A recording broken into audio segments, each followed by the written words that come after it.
This is my sign to get a new tripod. I should probably really get a new one because like the one that I'm using is very old and it already broke. Like the part where you attach the phone, it already broke.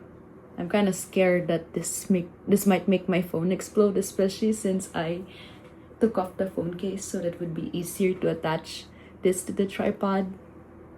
I'm so scared, guys. I'm really scared.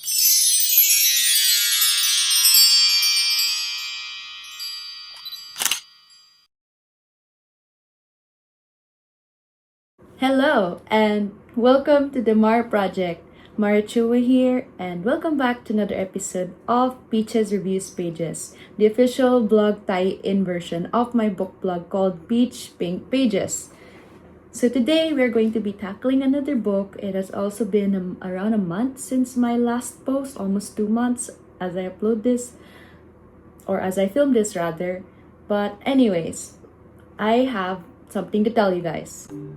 We need to talk about the devil, okay? The devil can appear in many forms. Maybe he's the big scary guy from the underworld. Or maybe he's a half-demon hybrid that slays monsters and loves pizza. Devil may cry. How may I help ya? Or maybe the devil can just be in the form of an overly aggressive, demanding boss in branded clothing, overworking her assistants in each new year in hopes of landing them a job at their dream magazine. For Andrea, Sachs, writing for a hot, chic magazine is her ultimate dream job. But in order to achieve such a position, she'll have to practice working for an editor first. Lauren Weisberger's 2003 and debut novel, The Devil Wears Prada, hopefully I pronounced the author's name right, is here to tell you all about fashion, the fashion industry, and lots of angst. I've already heard of this title a million times in my life, but I only knew of the Meryl Streep movie. And now it's apparently gotten a sequel. What surprised me was that, like the titles we may hear today, The Devil Wears Prada was one of those stories inspired by the book of the same name.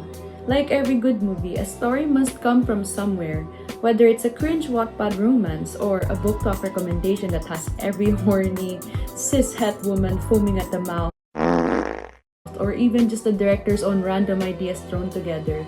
You want to make it big in the movie industry or in the fashion industry if you're Andrea Sachs, junior assistant to Miranda Priestly of Runway magazine. So this is a part that I accidentally left out from my original draft for the blog post, so I'll just mention this briefly here. The Devil Wears Prada is also sort of based off the author's own experiences when she worked as an assistant to the Anna Wintour of Vogue magazine. In fact, from the pages I read, I will be linking them in both the blog post and also in the description below. Apparently, The Devil Wears Prada also sort of had a little bit of controversy because it was kind of like linking Anna Wintour with the so-called Devil in Prada. I will probably edit the script for this one, at least for the blog post itself, but I just wanted to bring that up. So yeah. I also had to mention that unfortunately this is the only cover of the book I could find that has the movie version. I know I'm probably gonna get slimed for having the movie version of a book, but if you is that a bug on my phone? There's a bug on my phone. But can you blame me? I literally did not realize or did not know that this movie was actually based on a book. So go ahead, slime me all you want for having like the movie cover.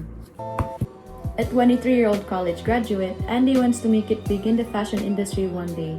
She imagines herself writing articles that will instantly hook her readers and someday put her face on a magazine or see her name in those pages. However, one does not simply become a magazine writer unless they have the right kind of experience and exposure. A work immersion, rather. And what better way than to work for a certain Miranda Priestly from Runway? While fully unaware of what kind of person Miranda really is, the naive Andy is just thrilled to land at what she hopes is her big break in the fashion world. After all, it was said that Miranda Priestly has all of the good connections that could possibly earn Andy a spot as a writer for The New Yorker, another big fashion magazine in New York City after Runway. What poor Andy does not expect from her boss is that she'll have to work for her for a year. And that 1 year is about to become the most inferno-capturing year Andy's about to have. Miranda is the editor-in-chief of Runway.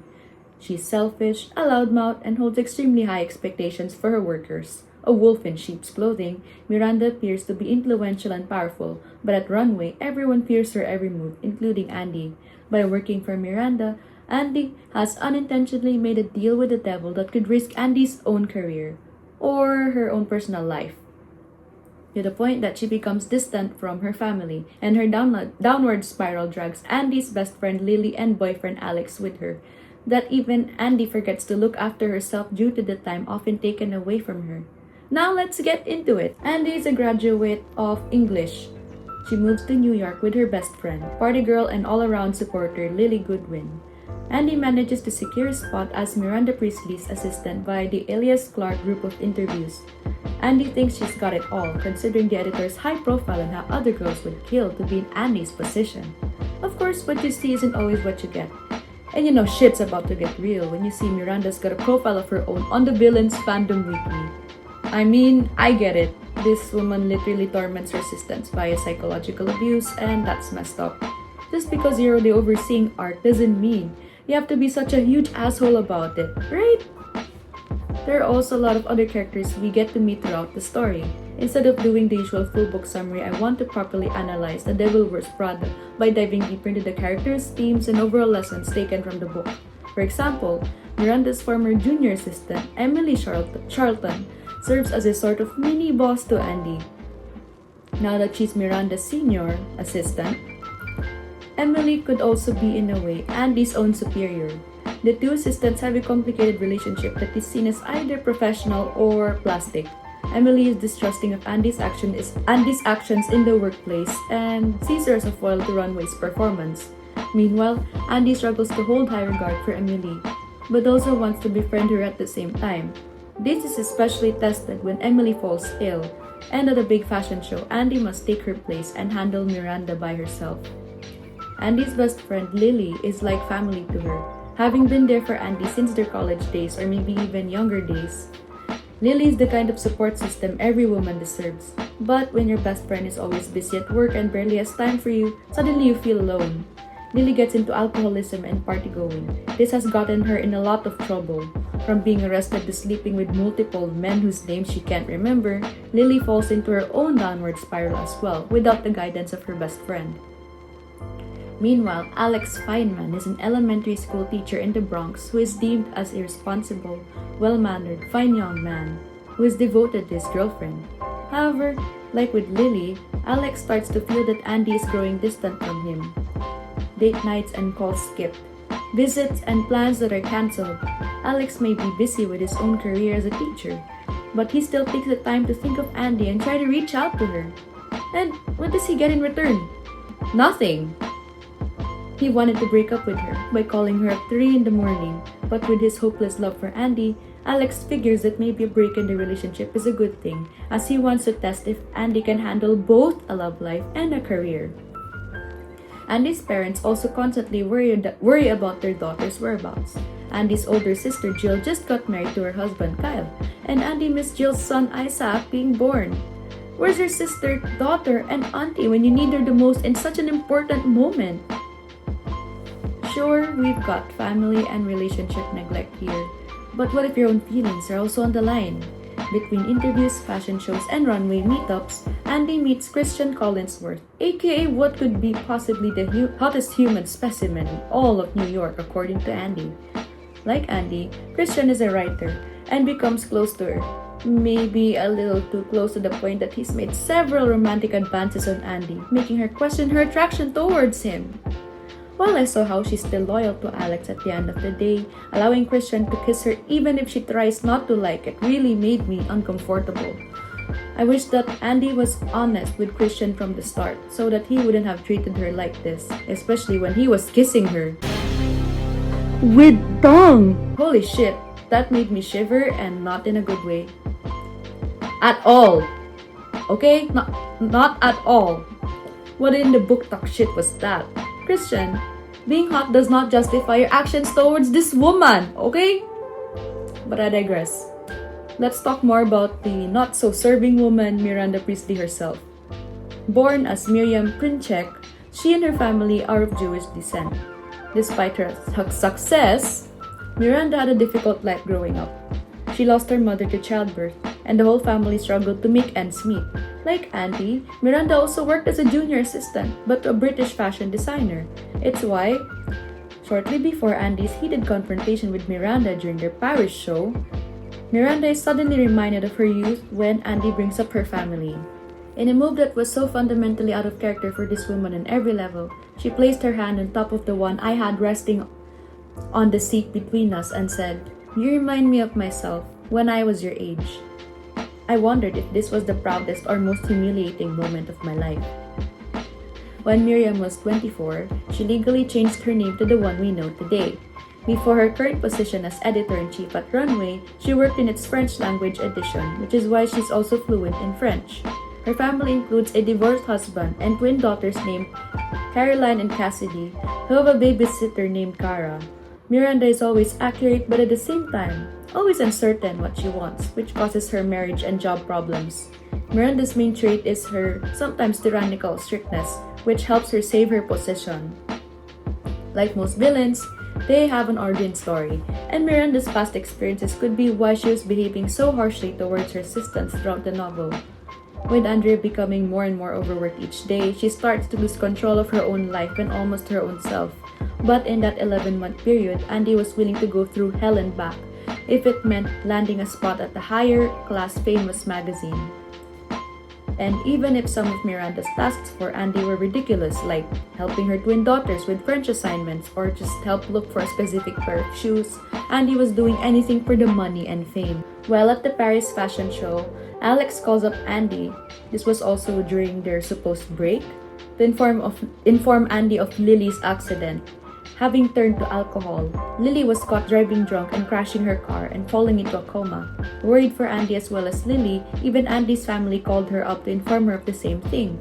This becomes the climax of the novel as Andy must make a decision in returning to her old life and fixing her relationships, or continue her service to Miranda Priestly. It could skyrocket her career, right?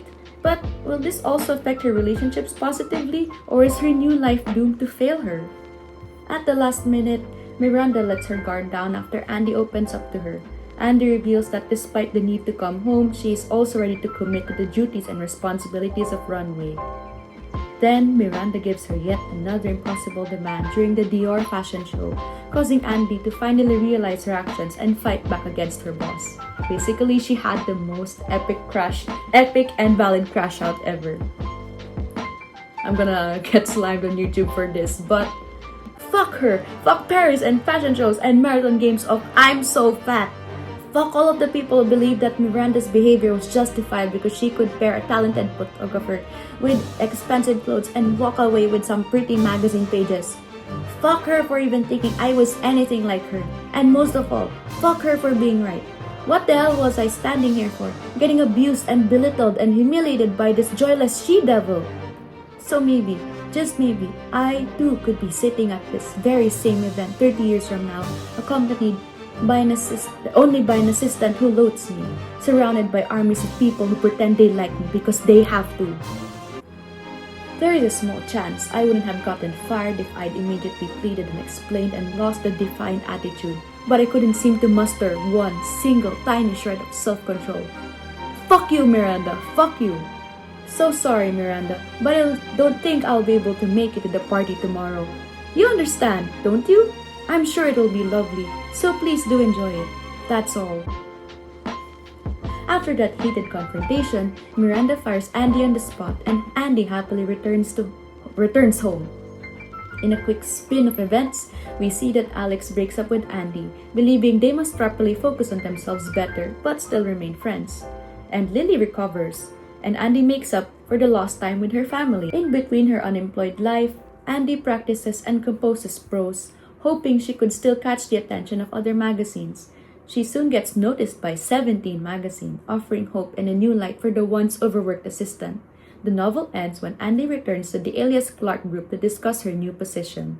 There, she runs into Miranda's new junior assistant, who seems to be suffering the same fate as she once did. Despite some overly dramatic scenes and hilarious moments in the book, The Devil Wears Prada is also a painful reminder for us to never lose ourselves in our career. No matter how dedicated we are to our field of work, whether it's something we're passionate about or just in it for the money, we should never let our work strip us of our identities. What would have happened if Andy never fought back against Miranda? It was kind of scary for me to see her commit to Runway and her, even when she was needed back home during Lily's coma. Losing oneself in work can also affect others around you. For Andy, she lost her boyfriend and almost lost her best friend too. Besides that, there were also Andy's physical transformations in the novel. Her stylist, James and Nigel, wanted to help her look and feel the part for Miranda's junior assistant. When one tries to climb up the ladder to success, it's also important to dress the part. Even if you feel confident in what you do, it's also important to ensure your work environment is accommodating towards you and not the toxic workplace Andy fell into. Overall, this was a book filled with sizzling drama and shocking twists. But at the end of the day, Andy was able to fight back and break free from her own fabulous walls. I think it was especially important that the story was told from her perspective. It allowed for us readers to see how her job shaped Andy's thoughts and feelings. Her narrative explored how she saw the environment rather than how the environment saw her.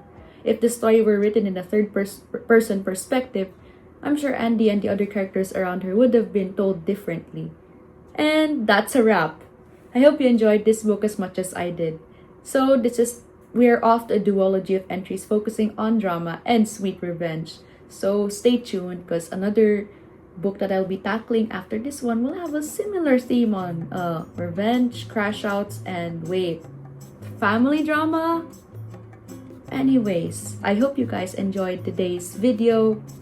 And yeah, there's another thing that I'm gonna leave you guys with, and that is to be yourself, okay? Don't let your freaking jobs take your lives away from you. I'm also doing my best to apply that where I am now. But yeah, I hope you guys enjoyed this vlog, and I will see you guys in the next video. This was Mar Chua of the Mar Project. Good night and bye guys!